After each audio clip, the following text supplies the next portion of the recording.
সেই গৰমত ভুজি পুৰি টাউনৰ পৰা আহিলোঁ যি ডাঙৰ কথা হ'ল গম পায়নে।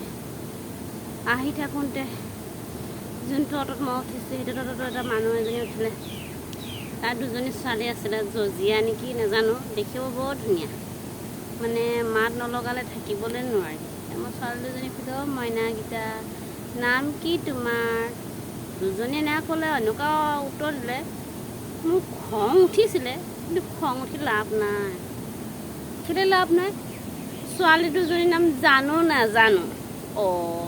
মই সোধাৰ লগে মইনা দুজনীৰ নাম কি? এটা কৈছে জানো, আৰু এটা কৈছে নাজানো। মোৰ মানে এনেকুৱা খং উঠিছে। মই কৈছোঁ তোমাক নামহে সুধিছোঁ, জানো নাজানো সোধা নাই নহয়। মাকে উঠি পেলাই ক'লে, নহয় বাইদেউ, মোৰ ছোৱালী দুজনী জানো আৰু নাজানোৱেই বোলে। মই কৈছোঁ হয় নেকি?